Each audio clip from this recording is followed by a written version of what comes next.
All right, good morning. Welcome to the Marin Municipal Water District Finance and Administration Committee meeting of September 26, 2024. This is not a board meeting, as it's just the two of us here today. And can I have a roll call, please? Yes, good morning.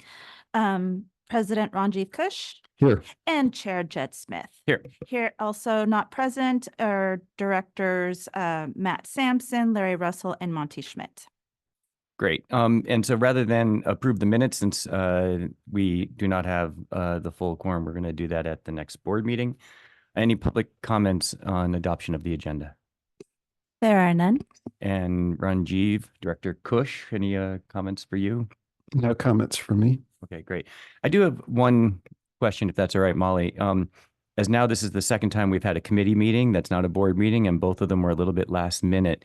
How do we think about how we articulate the conversation that we have here today at the next board meeting and encourage participation or thoughts from directors who are not here? Because I feel like that would be a normal practice, and that we give people an opportunity to weigh in at a later time.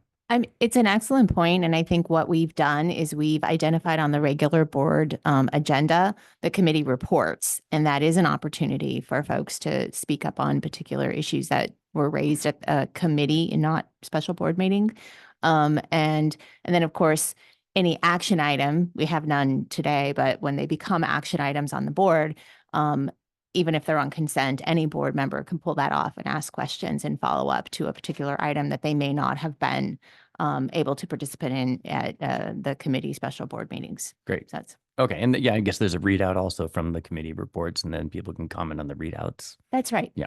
That's right. And then I think we have the idea of having committee, two-person committees as opposed to full special board meetings coming up again in January. Is that right? Is that when we last said we'd I'm review not it? aware of a particular time frame for revisiting that, Okay. but we can do that at any point if that Okay. there is an expressed interest. I don't know. Well, should we express an interest or? Yeah, I think that was probably the intent following our last discussion on this. Okay.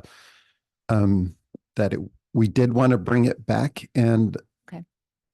Following the elections, that's Yeah. probably good timing. That makes sense. And I think, perhaps we can even consider that at the time when we present the proposed board calendar for the following year. Okay. If that's a good time, that's in December after the seating of any new board members. Cool. Okay. Thanks. Thank you. Thanks. Any public comment on non-agenda items, please? There are none. Great. Okay. Our regular agenda, we'll get started, and we'll move to 4B, which is our monthly financial update from Brett. Thank you.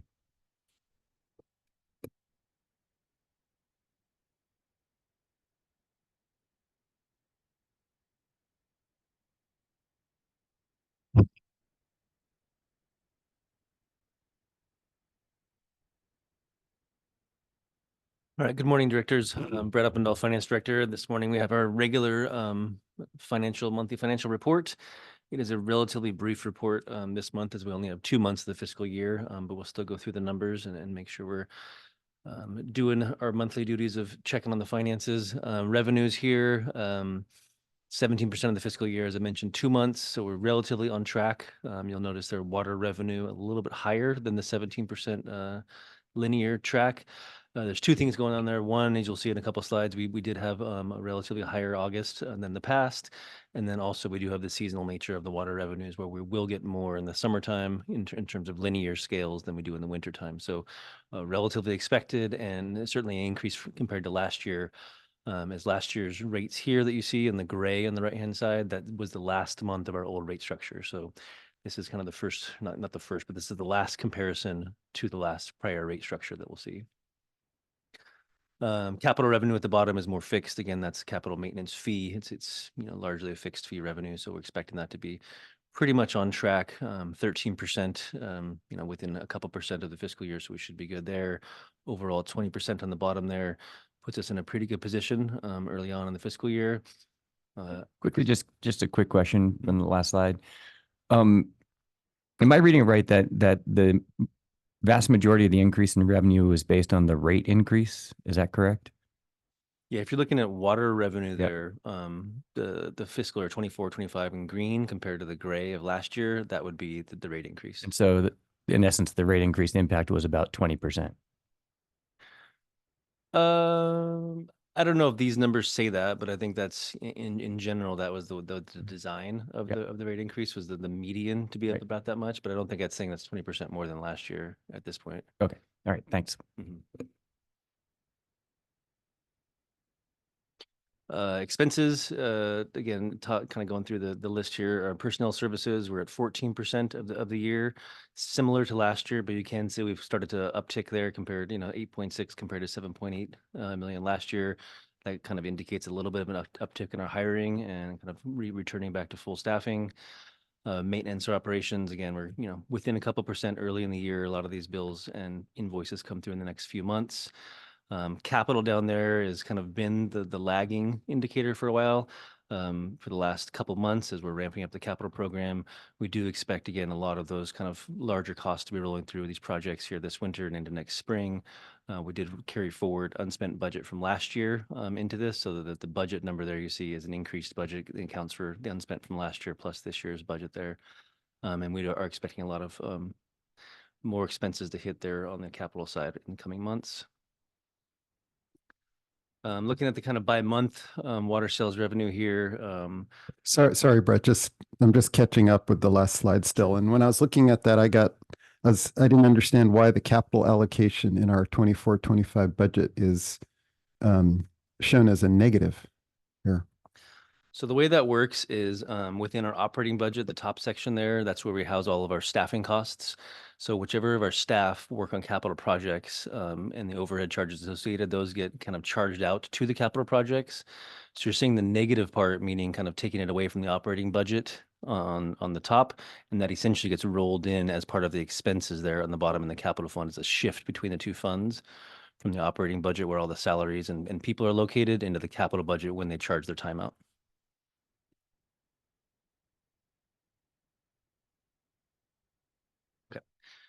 So a little more detail here on the water sales. And again, this is all within a really relatively tight range. We're early in the year. It's relatively, expected or, expect a couple percent left or right, up or down on some of these numbers.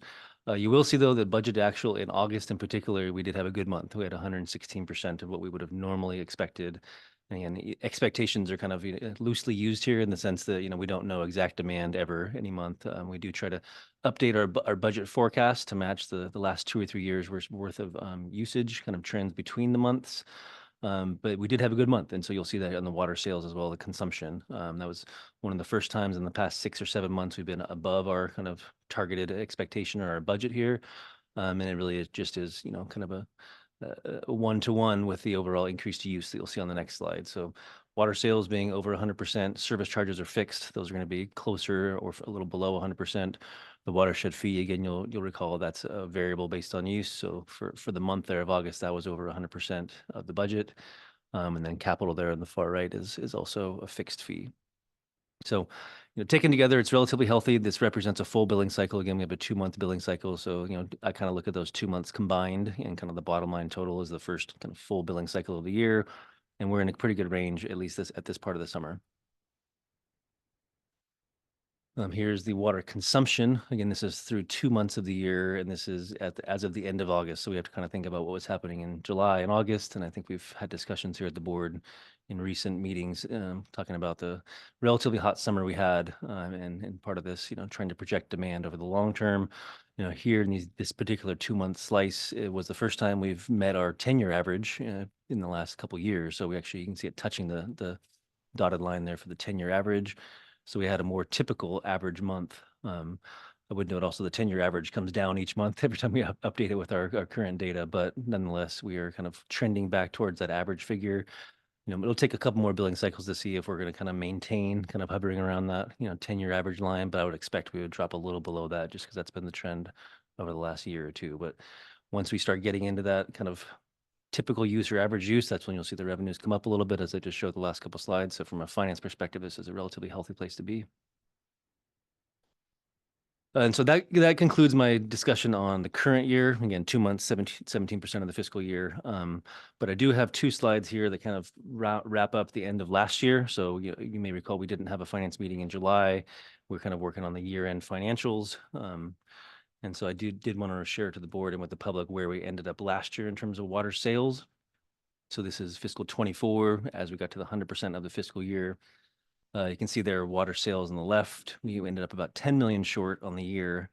I would remind the board, or maybe I'm not sure if I've said this in the past, but because we have this 2-month lag in our billing process, for accounting purposes, we do an accrual to kind of account for the water that was sold in July and August in the next fiscal year. So what you're looking at here is a cash basis, just what did we bring in these months, but we will have an adjustment to kind of pull in, basically last year's July and August into the proper year for accounting terms. So when I bring the audit to you in a couple of weeks here, maybe actually closer to November, you'll see the water sales number, once it's adjusted for accounting purposes, will be a little bit higher than it is here.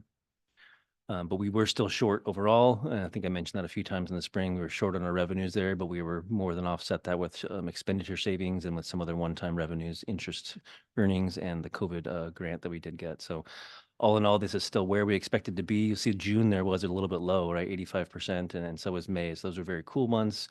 We're kind of making up for that here as the cycles go through, but we did have 2, lower than expected months towards the end of last fiscal year. All in all, though, we did end the year in a pretty decent financial picture. And I'll have more on that in the next coming meetings when we do the full audit. Water consumption here, and I think Lucy might have touched on this a little bit last week, but we did end the year last year with just over 20,000 acre feet of consumption. So the first time we've been over 20,000 acre feet since the drought. But we're still well below the kind of 10-year average there, and even farther below that fiscal year 20 and 21 trend that we were jumping off of. So it's that kind of gradual kind of inching back towards the long-term averages you see there. I think we talked about that again with Lucy and the operations team, that, it's a slower bounce back than we've seen in the past, but it is consistent with how we expected it to be for financial planning and for rate purposes. So just wanted to make sure that the board and the public had this, as it'll kind of indicate some of the next projections we make into next year and into the next budget cycle. And we'll have more on the kind of in-depth finances around this as we're bringing the annual audit to you in the coming weeks. And so in summary, the first 2 months of this fiscal year, our rate revenues are slightly above the budget. Expenses are still kind of trending below budget as we continue to ramp back up here in the district. Total water consumption is pretty consistent with our budgeted amount. It's a nice increase, compared to the prior year in August. But we'll have to see a couple more billing cycles to kind of really kind of finalize our consumption projections there. And then, as I mentioned, the prior year rate revenues ended 9% below the overall budget. We'll make some accounting adjustments to bring that more in line with the overall revenue expectations. And our billed consumption for last year was 4% below the overall budget, but within a tight lower range there. So that completes my report for this morning. I'm happy to take any additional questions. Director Kush. Thanks, Jed. Thank you, Brett. Good to have the summary with the year-end figures. It's tempting to try to look for trends in some of the data that without a lot of basis of, to know whether we're going, whether we're just speculating or not, but I'm still going to try to do that. So, if we look at the month-to-month sales from last fiscal year, it's a little interesting, that we see this big drop. We're over budgeted sales from July through October, right? We exceed what we had budgeted in terms of sales, and then we drop a lot in November.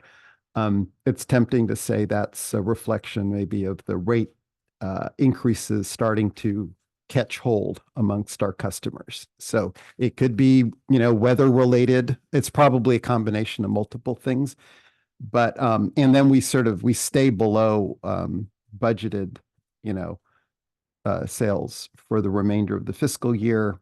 Again, it's some combination of weather, the rate increases. But do you make budget adjustments then for the 25 fiscal year, that reflects changes, the lower consumption patterns? Or So That's an interesting question. What we do is, I mean, the rate study that we did really kind of informs the budget for the 2-year cycle. Yeah. And then we'll take a kind of a deeper look at that in this next budget cycle to see, is the original rate assumptions, are they holding true? And do we need to change the budget, accordingly? This year, because we ended the overall year within a couple percent in terms of overall consumption, we didn't change the overall budget target in terms of dollars. We kept it flat there, and I think we'll take a closer look at that as we get to the winter. So the dollars we kept flat, and just to kind of hold true to that, you have to kind of assume the same, CCFs or demand will hold throughout the year, right? So we didn't change the budget for the annual consumption, and we didn't change the budget for the annual dollars. What we did do is, since we did have a change in the rate structure, we did have kind of a different maybe pattern of usage. We adjusted the month-to-month expectations. So we kind of Okay. smoothed it out a little bit to try to capture, the ups and the downs of last year and incorporate that into this year. We do that every year, just trying to get a little bit more accurate. I mean, the past doesn't always predict the future, but we try to at least do our best to incorporate the most recent trends into that. So didn't change the bottom line, but we did do some massaging of month to month just to try to get a little more accurate, assuming last year is the best predictor of this year. Weather will ultimately be the deciding factor in that, weather and obviously, behavior, but weather typically overrides anything that we're trying to do from, predictive, in advance. And so, yeah, we make little adjustments from year to year in the mid-cycle of the budget. We'll make a bigger adjustment as needed, in terms of this upcoming budget cycle. Right. So your annual expected revenues, but you haven't changed those yet. And despite the lower than expected revenues for last year, expenditures were also lower. So it's not putting us in a difficult position. But at some point, if you start to anticipate that revenues remain consistently lower than what we had projected, we may want to relook at some of the expense changes on the expense side. That's exactly right. And that's the budget process basically here. I mean, we set our rates ahead of time and kind of just have to wait and see how things go there and then adjust expenditures around that. We can't control revenues as much as we can expenses. So that's exactly what we're doing in the finance office is we're saying, even though rate revenues came in a little bit low, the expense savings plus the one-time revenues made up for it in the short term. So we have our eyes on that. If we have a year or two more of low rate revenues, then we'll have to make an offsetting expense adjustment somewhere. And that'll be exactly what we talk about over the winter and the spring here in the budget process. Great. Maybe just two more things that I want to check on. So now that we're close to having all the final data for fiscal year 24. There's just two things, Brett, I'd be helpful to know maybe for in a future meeting. We did, send out a message that median ratepayers would see about a 20% increase in their bills in the first year of the new rate cycle. And I know that's really hard to get an accurate handle on because what the median ratepayers prior to the rate increase, they've moved all over the place. So tracking what happened to that group is I don't think that's feasible. But I wonder if we can look to see where median ratepayer, what the median ratepayer is currently paying, and it's not a great comparison, but it just allows, it's maybe one indicator of how things have changed, Yeah. No, that's a kind of down the track we're going down as well. And so the financial analyst, Greg, and I were taking a look at some of those consumption patterns. And what you're basically saying here is there's three different things going on. Number one, the impact on your bill is predetermined, right? The rate structure will tell you if you use 1 CCF or 10 CCFs or 20 or 50, whatever, how many units you're using, it's very much predicted what will happen to your bill. What we're saying is the median may kind of move around that depending on, how many we have up, down, left, or right of the median. So we're tracking to kind of find where that middle range is. One of the hard things I think you touched on there is that not everyone does exactly what they did last year or the next year, right? We don't all have that consistent of water usage. And so even if one person particularly was the median customer, the typical median customer last year, they may have gone, up or down from there, and someone else may have replaced them. So it's not a linear, kind of customer by customer, but it is interesting. I think with what you're getting at, we should know if the median's changing or if the shape of the overall dispersion is changing, right? Kind of the overall dispersion curve, because those are really fundamental to what we assume the rate revenue will be. And so we need to know if there's significant enough change on either side of that. Practically speaking, the hard part is it's very minute changes. You're looking at, over 60,000 or, 55,000 single family residential customers. And, you know, you can have 1,000 or 2 change on either side and they kind of net each other out a Mhm. lot. So you're kind of looking at these big curves with little changes. And so it really is kind of hard to get that fine detail of what exactly is happening. But generally speaking, as you kind of saw with the slow and steady bounce back, we haven't seen a huge change in that kind of like shape of the curve in the last year or two. It's relatively consistent because the overall use is relatively consistent.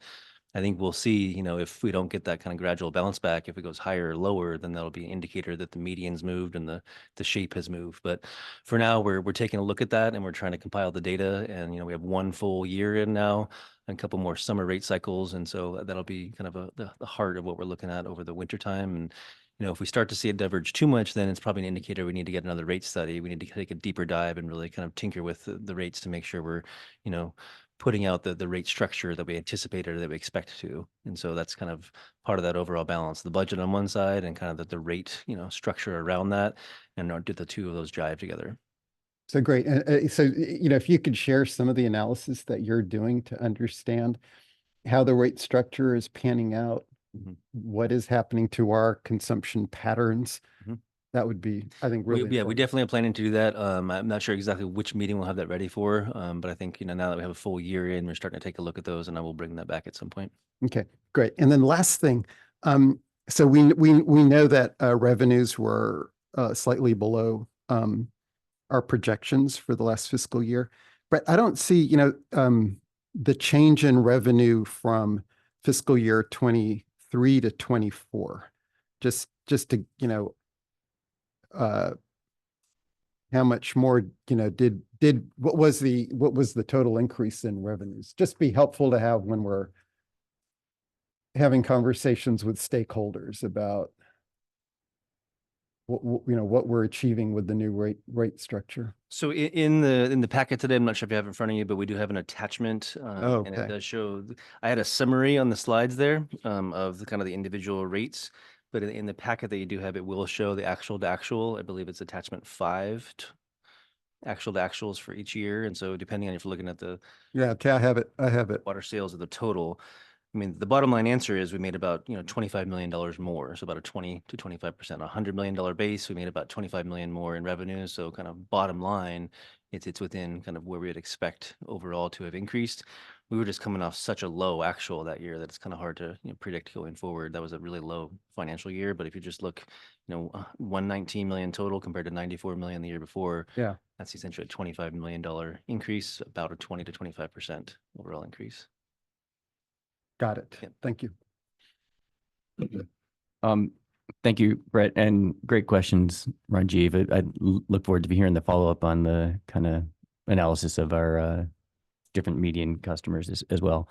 Quick question on reserves. Can you remind me how large our operating reserves were before we started depleting them and how low they got? I think it was about 35 million down to maybe around 10. Is that about right? I don't have those numbers in front of me today. I'm happy to bring them back, and they will be a topic of discussion when we bring Yeah. the year-end audit. I think what you're talking about is the unrestricted operating reserve, Yes. which is kind of like that final layer after we kind of fill all of our commitments up. I don't want to speculate. I don't have the numbers right here in Okay. front of me. They did get down to low levels, and we did use about $20 million overall of the unrestricted operating to get through the drought. So those parts are right. Yeah. I don't think we got as low as 10. Yeah, I think it's fair to say that the financial picture and status of Marin Water is significantly improved over the last 18 months, that we had depleted our reserves by $20 million. We had a $1 million revenue shortfall per month for almost 2 years. We had 27 unfulfilled hires. We were in a dire situation and we made some bold moves, but I think it's also important to note that this is a frugal agency. Even with our lower than expected budget on the top line, we're able to save on expenses. We're not just flowing in profit here. We're getting by and we're trying to rebuild those reserves, and it's going to take us years to do it. So I hope that the public realizes that we're digging ourselves out of what was an increasingly difficult hole that we were in, and I think we're on the way. We're not out of it yet. And so I appreciate your reporting and the public support, and hopefully we'll continue in this direction. So thank you. Thank you. Any public comments on this item? There are none. Great. We can move on to 4C, please.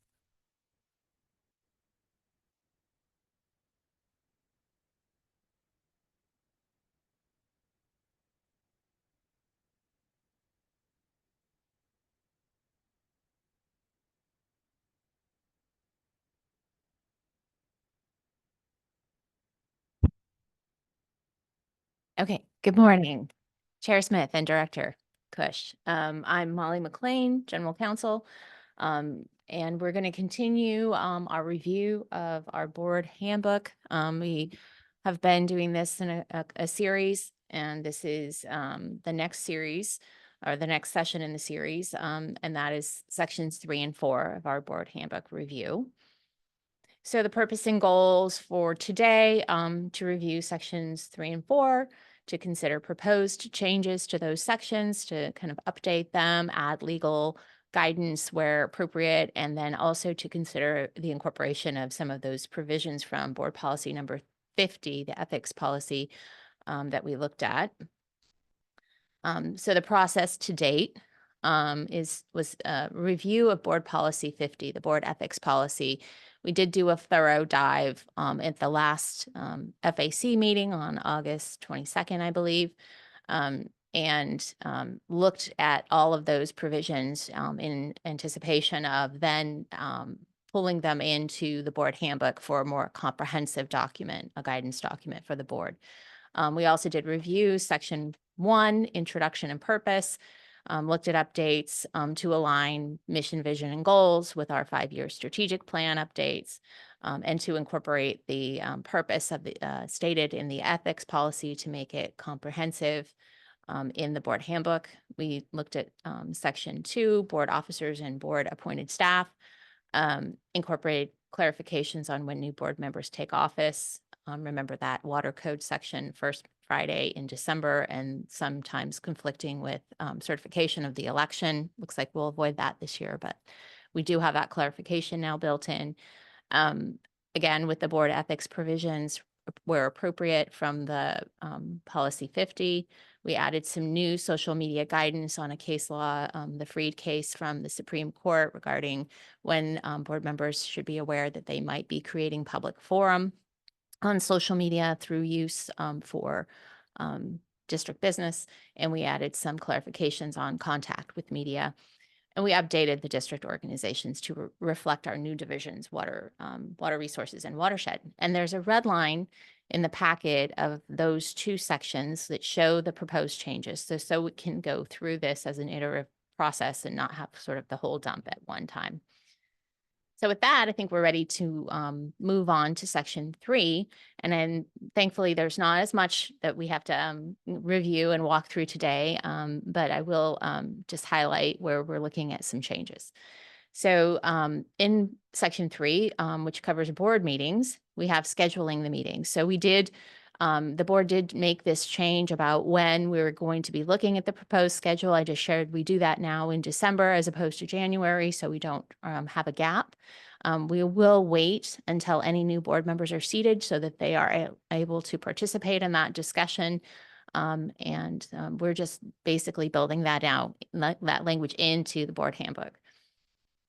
We are also clarifying that under attendance, conduct, quorum, and voting rules of order and the Brown Act, we are adding language explaining that the existing teleconferencing rules in the Brown Act require a quorum within the district. So here we are having a great example of that today where we have a committee meeting because we did not have quorum of the board able to attend within the district.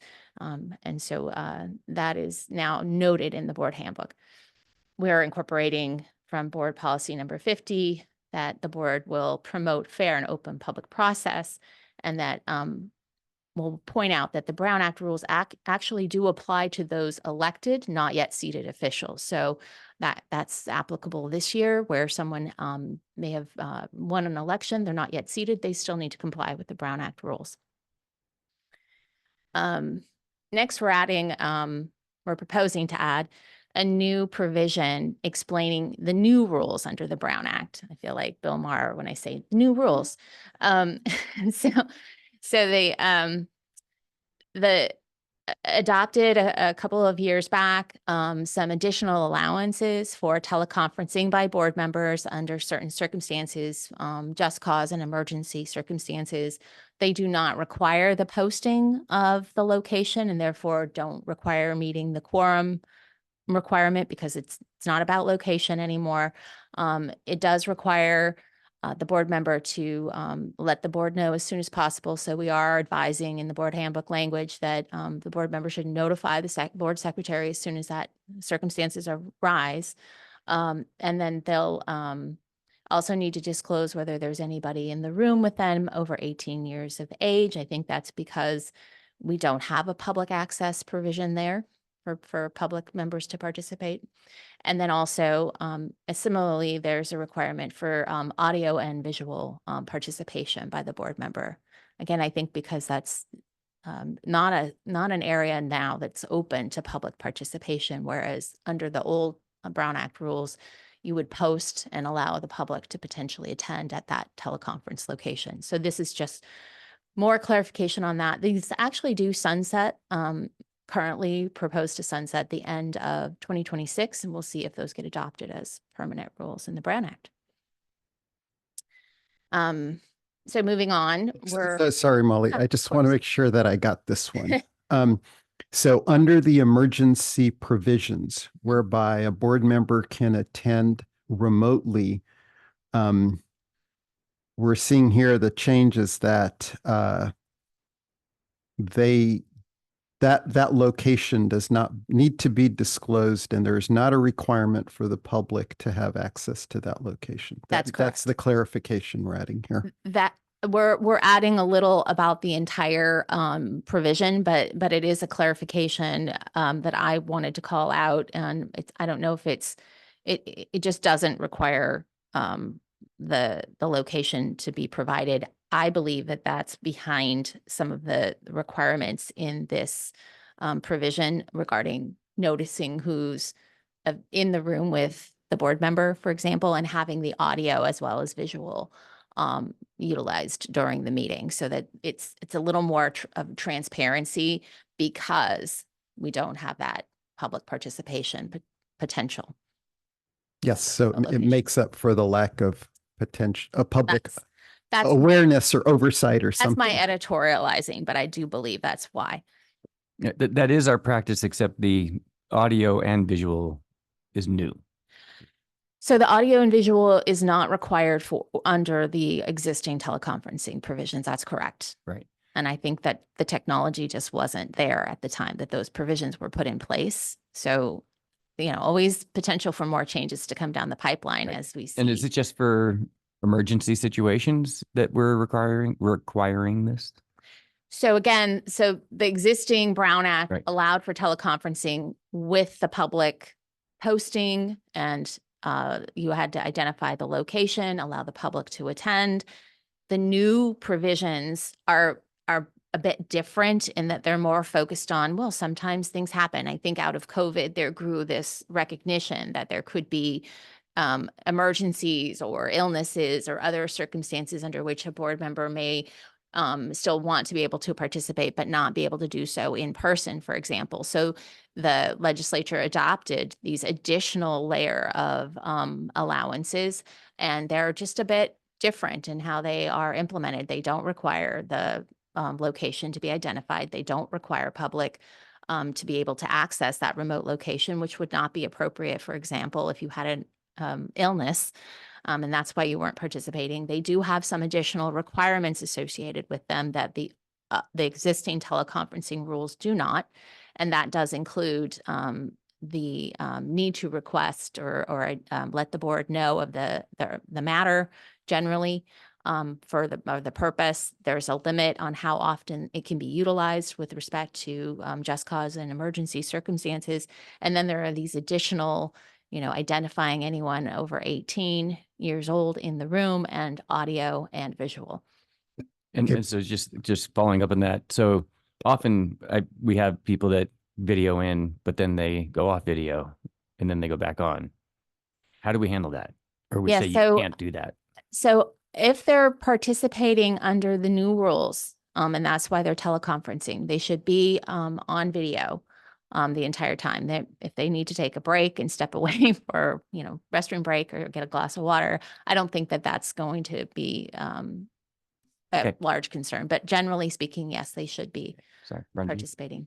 visually. Yeah, I think that was the same thing because under maybe I'm repeating now, but under non-emergency offsite participation. Correct. I'm at a conference somewhere. I want to, previously it seemed like we were able to do that just through audio. True. Now it seems like we're requiring audio and video. Under the new Under the rules, new. the visual technology is also required. Okay. Yes. Okay. So that's good. I think that's an improvement actually, Yes. than what we were yes. doing in the And past. and I wouldn't be surprised if there's a continuing evolution, right, of these sections of the Brown Act, just because technology has changed and our experiences have changed. So this could continue to move, but we're trying to incorporate the current provisions. So there's some general guidance to the board members, and they can always, of course, contact the general counsel's office if there's questions. Okay. So these are other provisions from board policy number 50 that we're incorporating, safeguarding confidential information, just directing and guidance for the board that information that's received during closed sessions or that is protected by attorney-client or other evidentiary privilege. Sometimes there's personnel matters or other things that are discussed with the board or the board members. And also not disclosable information that's not disclosable under the Public Records Act.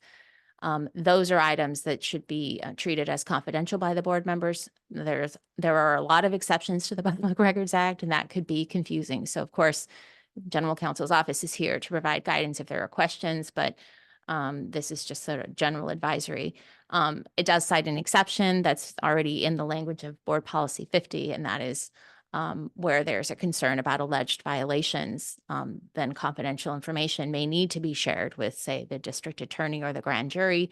But there is also an advisement to that prior to disclosure of that information, that the board member will first bring the matter to the attention of the board, essentially, to see if there can be an avoidance of any potential alleged violation.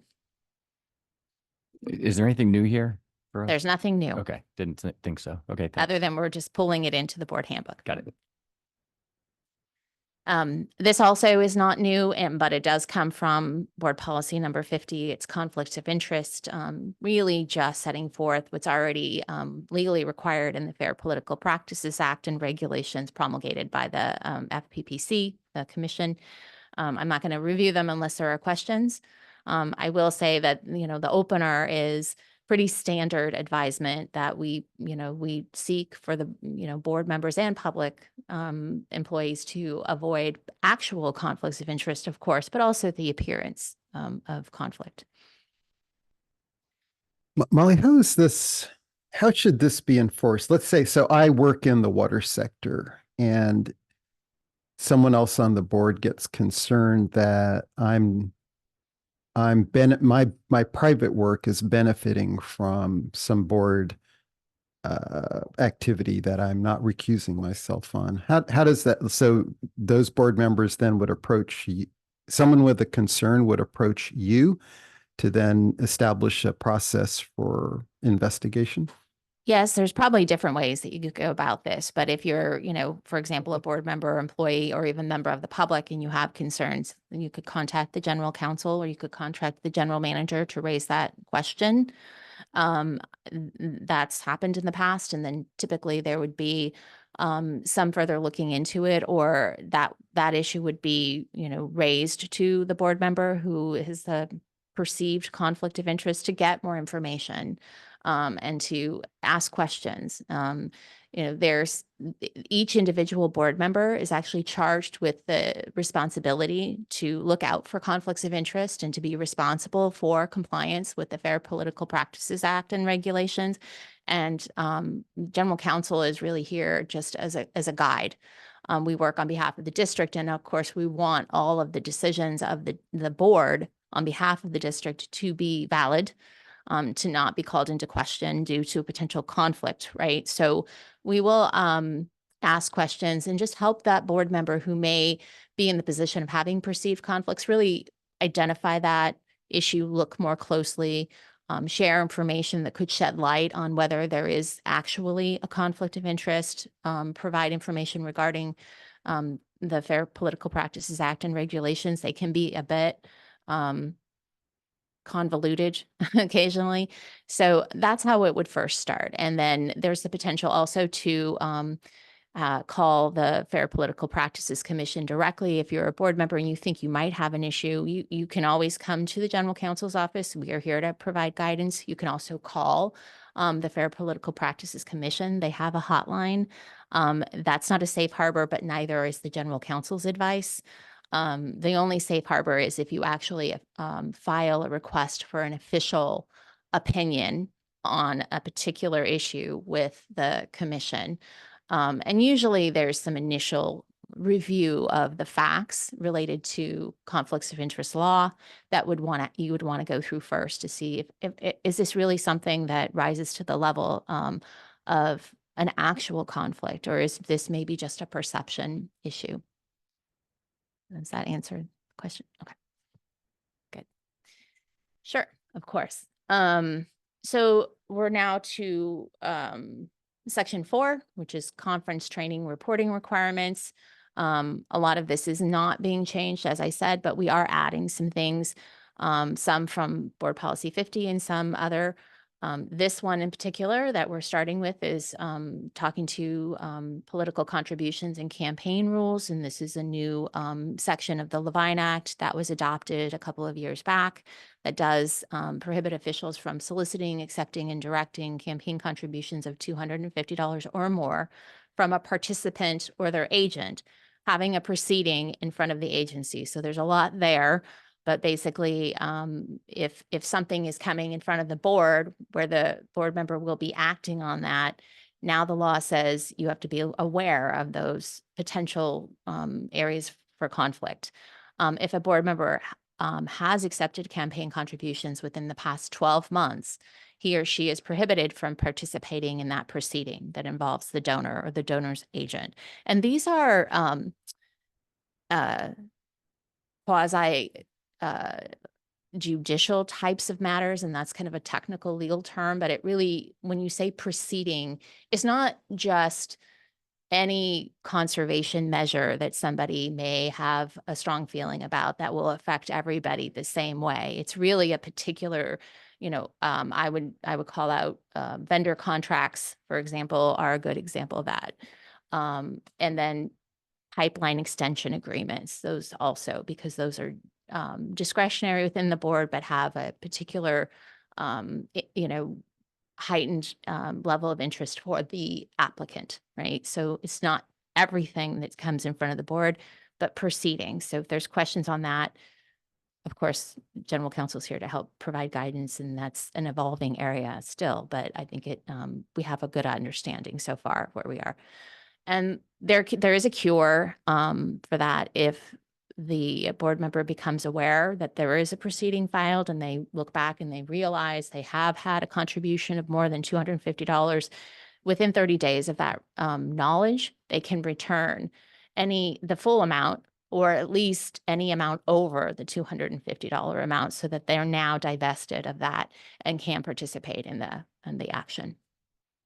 So another question. So Molly, what about a situation where an outside party is involved with a proceeding, that's decided upon by the board, and 6 months later, I'm running for reelection and that individual makes a contribution of over $250, or that group makes a contribution of over $250. That also counts. So it's a 12-month look back and look within a forward year. Within 12 months, yes. Yes. So in that case, you should not accept the donation because you already acted on the matter. So you can't divest yourself. So you would either need to reject it up front or return it upon learning about it. Okay. So soliciting political donations during the campaign, these are also existing rules in the elections code. They're pulling those in from Board Policy 50. They're dealing with, not soliciting contributions at district facilities or from district employees directly, consultants or contractors of the district, and then not using a board stationery in your campaign materials or board indicia of board identity, the district's identity or facsimile. So we don't want, we want elections to be objective and not, the district should not be putting their finger on the scale, even in perception. So that these are all aimed at those kinds of concerns and having a election free of the district's participation in any way. Any questions? Yeah. Oh, district officers. Who are district officers? District officers would probably be the general manager, general counsel, possibly some of the executive staff. But Or- not directors. I would have to look at that. I think it could be directors as well, but Typically, it would be directors, treasurer, and Yes. secretary. yes. So, good question, but I think I would perceive that it could be also other directors. Yeah, but that actually, that's a nuance. I think that does seem important, right? It does. Why don't I bring that back to our next review for clarification? And then I'll look more deeply, but it is a solicitation. So if someone makes a donation, that's a free speech issue. So if I just want to make a donation to a particular campaign, that's different from somebody soliciting me for it, right? So I think that that's part of why it would likely cover board members as well. Okay. These also were in board policy number 50 and existing law. We're pulling them in. The incompatible offices simply restates the legal requirement that you can't hold two public offices that are potentially in conflict or might have different interests. You can't really you can't have two masters, as the saying goes. And then the candidate statement is sort of self-evident that you would not include misleading or false information in your campaign statement pursuant to 13307 of the Elections Code that's filed with the official. Ethics violations. So we did talk about. I'll just make a point on the incompatible offices, Molly. I feel like when I look at the range of different appointments and commissions that our various elected officials are, Mhm. I just feel like that may not be interrogated as rigorously as it should be, according to the. I mean, I'm not saying for us as MMWD board members, but True. I tend to I see, There are elected officials on so many different agencies and commissions that clearly have overlapping interests, and I don't know how that works out. Well, there are exceptions under the law for particular types of office, and I don't have it in front of me. I'd have to look at it, but there are exceptions, clearly exceptions for different public officials to hold different offices. And I think on the face of it, this is, and this does not cover, for example, if a board member here is appointed to represent the district at a region-wide board, right? Or, for example, the WAC, the Water Advisory Committee representation, or the North Bay Watershed Association, for example. That board member, whoever's participating, is representing the district there. So that's not what this is getting at. This is getting at if you were already a city council member, for example, in Corte Madera, and then you also ran for the district water board. Those would potentially be in conflict because there could be different interests for both of those entities. And so the law really speaks to that kind of thing. But yeah, the nuances of it, digging into the exceptions at state level, I think always has some nuances or differences than the local officials have to comply with. Whether that's fair or not is, I'm not going to go down that rabbit hole. So what do we do with potential ethics violations? This again is from Board Policy 50, but there is a bit of a change here that I want to call out because it was discussed at the last FAC meeting. So perceived ethics violations by board members should be referred to the District General Counsel for review and consideration of appropriate action. I think before the language in Board Policy 50 currently says bring that to the president or the vice president if it's about the president. The board then did discuss at the time whether that seemed the appropriate approach and gave some direction that, let's actually change that so that those go to the District General Counsel for review and consideration. And then, that those may end up being brought to the president or, even the full board at some point, but that they start there, which makes sense. And so we've included that change. These are just potential remedies for conflict. So there are the district itself, doesn't really get into enforcement other than potentially a censure, for example, of a member of the board. So that's that activity. There could be injunctive relief if it's an ongoing problem. Or referral to the district attorney or the grand jury. I have seen situations in the past where you have had advisement to a particular appointee or a board member, and it continues. And so then there's kind of an elevation of, well, what do we do about that? And you can also report it if it's a conflict of interest, for example, to the Fair Political Practices Commission. And hopefully this is clear and not necessary. So that's our last modification that we're proposing. So our next steps would be to continue this process at the next FAC meeting on October 24th. And we have 2 more sections left, section 5 and 6.